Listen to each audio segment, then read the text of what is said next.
This episode of Hawk Talk is brought to you by Charbonneau Car Center and Dacotah Bank.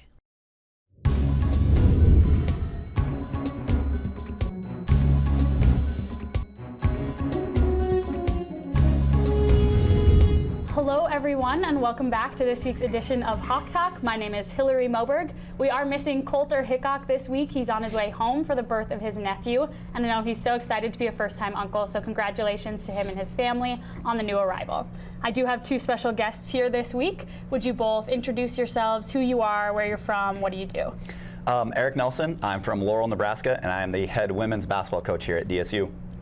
I'm Derek Selvig. I'm from Glendive, Montana, and I'm the head men's basketball coach at DSU. Awesome.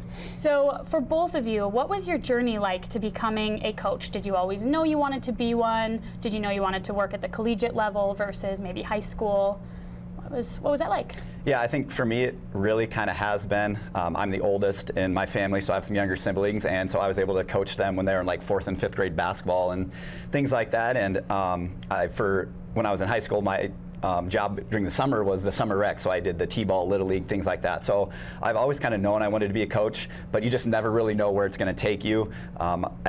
I originally wanted to be a high school teacher and a high school coach, and I did do that for a couple years, and then just kind of realized that I kind of wanted to get back to the college level and do a little bit more of the basketball side instead of the teaching side. And obviously had an opportunity at Presentation College and now at DSU, and so now this will be my 9th season as a head college coach. So it's definitely been a ride, but it's kind of something that I thought I'd always would kind of be wanting to be doing. Yeah.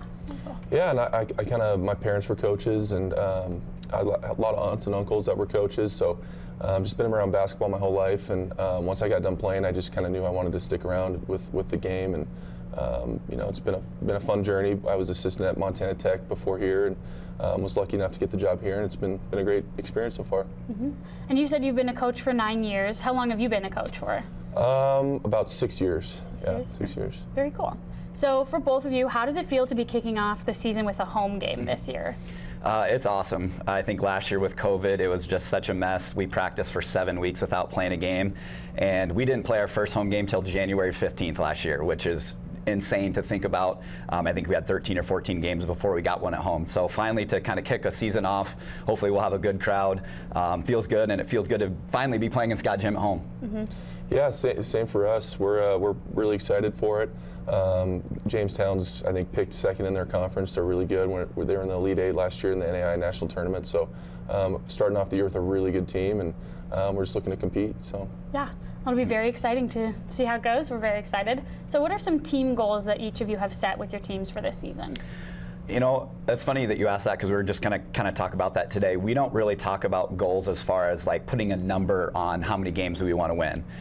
We're literally just kind of focused on, the day-to-day improvements and working hard in that practice. I know that sounds cliche and it's coach speak, but it really is the truth sometimes, because if you get looking too far ahead about numbers and how many games you want to win, you kind of forget about kind of where you're at. And so we've really just been talking about, having one good practice at a time, and if we do those things, the rest kind of takes care of itself. So that's kind of what we talk about with our team. Obviously, we want to win our conference, and that gives you the automatic bid to the national tournament. So those are obviously our big goals, but I think we're really kind of just focusing on the now and focusing on getting better as a team, and we think if we can do that, the rest kind of takes care of itself. Mm-hmm.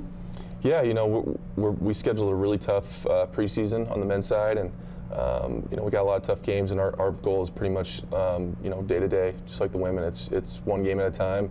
We're just trying to play our best basketball at the end of the year. And so, we got a lot of returners back. We added a lot of new guys, though, so I think it's going to take a little bit of time to gel. But, the biggest thing every game is we just want our guys to play some toughness and play hard. So. Mm-hmm. Yeah, that's awesome. So what is it like having a JV team this year? I know we just had a JV game the other week, so. Yeah, it's been a little bit different. There's more girls in the gym, so instead of kind of the 17, 18, 19, we have 24, 25. So some of the drills that you're used to doing, you have to change a little bit and kind of change how you structure your practice. But it's been good. Just having more girls on the team kind of creates more of a family atmosphere. There's more competition in practice, which is always good as well. And for us, we essentially wanted that JV team to give our freshmen and sophomores an opportunity to actually play and not just come in and sit the bench for a year or two. Mm-hmm. So it actually gives gives them room to grow. Hopefully it gives them something to practice for, where they know, hey, if I'm a freshman, I'm probably not going to play this year. So it just kind of gives them some of those opportunities of growth for us. And so it's been good. Practice has obviously been a little bit different, and there's been a little bit of structure change there. But it's been awesome to have kind of those extra girls on the squad this year. Yeah, same for us. It's been great. It gives you a chance to add guys to your team that might have been overlooked. They have some potential, and they wanted to play, and they might not have had the opportunities that they wanted. And it's just a great chance to get those guys in, because they play with a chip on their shoulder, and those guys are really gritty, and it's been fun to have them in practice. Yeah, that's very awesome to hear. What can we look forward to from all of those teams, from the JV side, from our varsity teams? Well, hopefully it's all the same. They come out, they play hard, we're disciplined, and they play for each other, essentially. I think if you're somebody from the community who comes in and watches, maybe we don't win, but if we're playing hard and we're doing the right things, I think that's something that we always kind of look forward to as our teams is, hey, at the end of the day, the scoreboard is what it is, but if we can say that we played really hard, we played well, and they were just a better team than us, I think you can live with that. But if you're a coach or you're a fan, and I'm a fan, as well as college basketball and all those things, and if I watch a team that looks undisciplined and doesn't look like they're playing very hard, that's kind of when I have, I get upset, So I think the same goes for us. We just want our kids to play really, really hard, play disciplined, and obviously look like they want to be there. Yeah, for us, our team motto's team together. It's just no matter what the score is, no matter what's going on, we stay together. And the biggest thing is we just want to put a product on the floor that it's fun to watch. Guys playing hard, and we kind of established that last year, and we're looking to build on that this year. So you mentioned you're a fan too, so I did want to ask you, besides the Blue Hawks, what team are you rooting for? I'm from Nebraska, so it's Nebraska through and through, whether that's football, basketball, whatever it has been. Nebraska is actually the only Power 5 team to never make the NCAA tournament, so it's a little rough being a Husker basketball fan. But yeah, when I go home, the TV's on. It doesn't matter if it's a women's game or pretty much college basketball through and through, so I'll watch pretty much anything. But yeah, definitely the Huskers. Yeah, mine's probably the Grizz, University of Montana, my alma mater. So I root for those guys. I like their coaching staff; they're good guys. We play them this year, so I won't be rooting for them that game. But every other game, definitely them. Yeah, that'll be very interesting to see you come head to head with that. So in a free throw contest, which team is winning, unbiased, men's or women's for DSU? Which team's winning that free throw contest? I think it's theirs. I was going to say probably the men, because we're not shooting really well right now in practice. I was going to say him. It could be tough. It could be tough. I don't know. How about between the two of you, who's winning? Him. Yeah. He's the D1 athlete. Oh, okay. All right, there you go. Good to know. So what is something that each of you want DSU and the Dickinson community to know about you personally and about your respective teams that you think they might not know already? Ooh. Personally, I think, coming from, Nebraska and other places, I think I've grown to like Dickinson more than I probably thought I was going to. So I will just say the fans, the community, the support that you get here is really second to none. So I think that's something that I haven't really had before in my previous job. So I think that's been awesome. As far as maybe something you don't know about our team, I think we've got girls from kind of all over the place. We've got local, so I'm sure there might be some fans who know some of the names, but then we also have girls from kind of out of the area as well. So we kind of have that mix of some local kids and then obviously some non-local kids. So hopefully some of the fans will come and recognize some names, and then probably not recognize some names, but still kind of be able to watch the games, enjoy it, and be a fan of the women's and men's basketball teams. Yeah, I'm from right down the road, 90 miles. So, some people might not know that. I'm kind of grew up coming to North Dakota a bunch. Got family in North Dakota, so definitely know the area pretty well. And I'm the same way. The support and from the former players and people reaching out, it's just been awesome. So, that's definitely something about DSU that I really like and appreciate, because there's a lot of places that don't get that kind of support. So, very unique here. And our team, it just goes back to playing hard. That's really all I focus on. A lot of the times is, guys are going to miss shots, but the staple of our program, we want it to be play hard. So. Yeah, very good to hear. So before the show, we were mentioning you always look forward to Coulter's random questions that he has for you. So I wanted to make sure that we kept those in. So this is a really burning question, controversial answer. Is a hot dog a sandwich? Why or why not? No. Yeah, absolutely not. A sandwich to me has 2 buns or whatever you want to call it, but yeah, hot dog is not a sandwich. No. Well, a sandwich typically has meat in it, and hot dog is not meat. We don't know what that is. So. All right. Yeah. Very good. Second, slightly controversial question: what came first, the chicken or the egg? And explain your answer. Go ahead, man. I mean, I'm going to say the egg because the chicken had to come from somewhere, but obviously the chicken had to lay the egg. So I don't have a great answer of why, except for I would say the egg, but I can't give you anything great there. I haven't given it a ton of thought, but I'd probably say the egg. Yeah, and I don't really know why. Yeah. I'd just say the egg. That's all right. Yeah. Now, back to kind of finish it off. This is a question we ask pretty much everyone when they come on here. It's one of our favorite questions to hear the answer to. What does DSU mean to you? Yeah, I think I kind of touched on it a little bit. I think just the community support that you get, the involvement from the faculty and staff. Hopefully on our game on Thursday, you'll have a lot of the other, athletes, there supporting us. And, just kind of being the only college in kind of this, area, I think really helps. So it's just been a place where I think, I've learned to grow a lot. But like I said, there's the community support and the support that you get from alumni, faculty, staff, just everybody is just kind of overwhelming, and it's been awesome. Mm-hmm. Yeah, to me, it's a family atmosphere. That's kind of what it means to me. The faculty, the staff in the athletic department help each other out a ton. This guy's PA in every other sport. He's the announcer pretty much for every sport. And our guys like to go to other events, and it's just been a family atmosphere. So it's been awesome. Mm-hmm. It's great to hear. Thank you so much for coming on. I had a lot of fun getting to chat with you today. Stay tuned for an interview with Schneider right after this.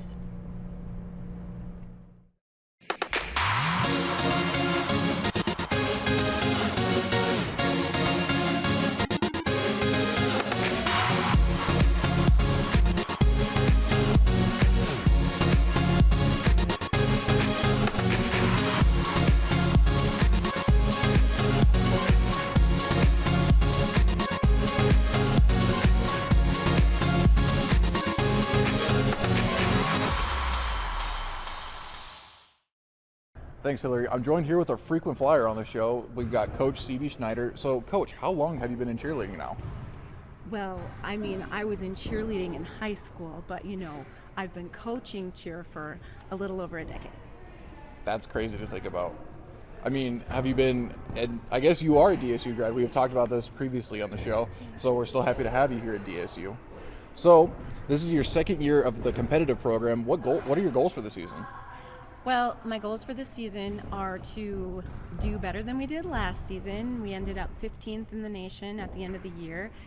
There are nearly 100 teams competing, so they have started us out also at that ranking, and we just want to improve on that and get the kids in there doing the best that they can do, represent our community and our university well in the program. That's awesome. So your team is currently ranked 15th in the nation, which is super awesome considering this is only your second year. What's the preparation look like? For moving into competition season? Yes, Kiera did write these questions, so I'm hoping that's what she meant. Okay, well, and that's a great question. Moving into the competition season, we have to get our skills to match the rubric. I know we've talked about this before, but we have a rubric. That is how we are scored and judged. So we have to meet each skill category, and we try to edge toward that 4.5 to 5, which is the top of the skill range. It goes all the way from 0 to 1 to 4.5 to 5. So we're working on skills that meet that highest ranking. Yeah, they're cool all day long. They're so much fun to watch. So those are the things that we're working on right now, making sure that we have the right music, the right timeline, and that we have met all of the expectations and requirements of both NAI and of our cheer rubric and judging score sheet. I guess I didn't know it was super involved in all of that. I just thought it was people flying up and down and you had people judging about how cool it was. I didn't know it was super intricate like that. Yeah, well, it is because we get scored in 5 different categories, and they are everything from jumping, and it's always about technique, difficulty, athleticism, performance, appearance, not appearance like how attractive you are appearance, but how you appear as a unit and how unified you are as a team when you're out on the floor. We work all the time to look like one machine and not a bunch of different individuals. There are always moments where you use an individual to accentuate the unity of it and how clear and clean that is, but ideally you want one unit out on that floor. All right. Well, I'm glad to kind of know a little the ins and outs of what goes into scoring an actual cheer competition. So there is some stigma that comes with the overall idea of cheerleading, especially with the male side of cheerleaders. What information can you give these people in order to educate them? Okay. Well, You just went there. Okay. These are, once again, Kiera wrote these questions. I'm just trying to sound as smart as Yes. Kiera is. Yes. Do you want to know the answer to this? You really have a yeah. Well, honestly, I do, because I've been to a few of your practices as kind of a stunt guy, just base, trying to keep everybody safe. So I am kind of curious, like, what is the stigma and what do you want people to know about it? Okay. Well, first of all, I think that it's common for people to view cheering as a bunch of, kind of not very intelligent, pretty girls in short skirts waving their pom-poms, and the athleticism of it is missed. How hard these kids work is missed. So yes, we do wear skirts, and our uniforms are actually short, not as short as other uniforms of other sports, because that's not the relevance of what we do. We need to be able to perform in a way that, again, helps us be uniform, and you want to be clean and you all want to look the same. But it's really important to me that people understand how hard these kids work athletically. You're watching the tumbling. That takes years of practice to execute those skills cleanly and safely. And when you're talking about the stunts we do, often people are like, will gasp in the crowd or something, and that's because they're very dangerous. And it takes a lot of work and a lot of commitment, and sometimes some hard hits and injuries and things to get to that level. It's not just something that anybody can go do, because it takes a lot of work to get there. So I would like people to understand that the males are working just as the females are to learn their skills, to be able to execute them safely. We are on a very strict lifting regimen. We have to watch our nutrition, we have to watch our sleep. Everything has to be, we have to be very aware of it, just as other athletes are and other sport programs are. So I would hope that people would look at what the kids do and at least say to themselves, is that what I've always thought in my head a cheerleader looks like, or is this something different? And then respect the effort, the work, the commitment, the time, and the hard work that the kids put into it, and appreciate that. Wow, that is a super well thought out answer, and I guess you're opening new perspectives for me, Coach. So thank you very much. Just how long do you guys are practicing now? How long are you guys' practices? I've been to some of your practices, and they're super intense. I'm there in the later half, but how long are you guys going right now for practices? We'll practice we meet for maybe 2 to 2.5 hours of practice. Well, and part of that is just the warm-up. Just like, every sport, you need a good warm-up to warm up all those muscles and those body parts, because it's like a mixture of multiple sports, because, like in football, we're taking hits, because when those bodies are coming at you, you're getting slams. You need to make sure you're loose. And also they're flipping and tumbling and throwing people and catching people. So there's a lot of things. Then you're jumping, so you're using every part of your body. So we have to make sure we're really warmed up, first of all, and then we spend time on each of the aspects, on the jumping and the tumbling and the stunting, and then we also do pyramids and baskets for score. Once again, stuff that you're talking, it's pretty much basically like super unknowledgeable person walking into something that somebody has super knowledge about. So thanks again. I'm learning a whole lot right now. Kiera, I'm lost in your questions. Oh, is there something that you would like the community, students and faculty and staff to know about you, and what would it be and why? About me personally? About you personally, Coach. I don't know if they really need to know anything about me. I hope that people see through my efforts and through the work with the kids that I am deeply proud of Dickinson State University. I love being a Blue Hawk.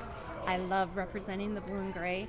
I love working with these kids. I'm really proud of the education system we have at the university. I'm proud of our foundation. I'm proud of our administration, and I'm very proud of the students who come to the university, not just the ones that I coach personally, but I really love kids. So I'm always kind of connecting with all of the kids on the campus, and just the quality of people who are here, just that really makes me proud, and I mean that very genuinely. So I guess if there's something people could know about me, that's that. That you love DSU. Yes, I'm well, a true Coach. blue. Well, Coach, I'm in the same boat with you. I love this school. Yes. Hopefully, I can graduate soon, so people don't think I live here. But that's neither here nor there. We'll just need you to stay here and keep working, because when you really love it, you just got to keep doing what you can to make a difference at the university, and hopefully that carries over into the community. Absolutely. Yeah. So you've been on Hawk Talk before. We've asked you a few fun questions. So I'm going to try and read this as best as Kiera could write it. What would be the hat to end all hats? What could you wear on your head that would make people stop what they're doing and stare in awe and amazement? Or if you were wrongfully put in an insane asylum, how would you convince them you're actually sane and not just pretending to be sane? What? If you could make sense out of that question as I read it. So I have one or the other. I could pick the hat one. I have no idea because I'm not an attractive person in hats, so I don't wear them, so I don't have any idea. Okay. So I'm going to give up with the hat. And if I got wrongfully put in an insane asylum, I might not even make any effort to tell them anything. I'll just go with the flow and let my crazy out, you know. Well said. Well said. I don't know if I could get out in an insane asylum. I think I might as well just be in the padded room. Might as well take a few naps while I'm there. Right. So, Coach, we've asked you, what does DSU mean to you? But I kind of want to take a little spin on it. Why do you keep coming back to DSU? Like, what is it about the community? I know you already kind of touched on it, but if there's a different answer, why keep coming back to DSU? I've lived in Dickinson since I was really young, in elementary school, and our community is special. And I think when people come in, I often hear how kind people are, how nice people are around here. And I know that's kind of a Midwestern thing, but it's also really specific to Dickinson. So I'm very proud of our community. Then when you take that another layer, a lot of people, we're a bigger small town in North Dakota, and so a lot of us, you kind of all know each other and do the same thing. So a lot of people who I've worked with in my years here, or maybe went to school with, or done things with their kids or whatever kind of a thing, I'm working still with those same people, and I'm just so very proud of how our businesses get behind the university to help it grow and to help it succeed and flourish. And I'm so proud of how the educators will work together with the students. Obviously my kids are athletes before they're students before they're athletes, and it's so impressive to me when they are struggling with something or they didn't quite get it or whatever, that a professor, they're a college level professor, they don't have to, they will reach back to the kids and they genuinely care about them, and that just makes me so proud to be here. So it's those things. That's awesome, Coach. Well, Coach, I know you have a big social media following. Where can the people find Blue Hawk Cheer? At Blue Hawk Cheer. On Instagram? Yeah, on Instagram at Blue Hawk Cheer. You guys have had some super pretty successful posts, if I'm not mistaken. We have. We had a couple of posts that just went, I don't know if it's low-key viral or just viral, but I think it's safe to say it's pretty viral at this point. I think that's fair. Well, I have to tell you, not only are the kids amazing and they do these fantastic things, but Coach Dacotah, who is my assistant, Coach Dacotah Brown, Yes, Brown, not Schneider anymore. So she is magnificent at social media, and Kiera, who is, well, you know Kiera. Have you met Kiera? Also, camera woman right now is Kiera Schneider. Yes, Kiera. Hyping up totally, again, they're so good at social media, and we have lots of kids on the team who have stepped up and done media days on when we have game days. So it's really a combined effort of them having a passion for what they do and for each other. So when they share that, I think that comes across, and it's fun. And so people can see we don't have all-stars, an all-star gym in our area, but our kids are all-stars. But I'm sure if people don't know anything about cheer, that's a specific kind of cheer that big communities have. So there's all this really highfalutin stuff that they come in doing at bigger universities, and we are starting almost kind of from the bottom of not being able to do anything, going all the way up to these all-star skills, and that's a big deal. And I think people all around the country see that and appreciate that, and they're probably a little proud of us and happy for us because they know what it takes to work up to that. That's very cool. Well, you guys make sure you follow Blue Hawk Cheer on Instagram and on TikTok, if I'm not mistaken, as well. You got it. Blue Hawk Cheer on TikTok and on Instagram. Stick around for the recap right after this commercial break.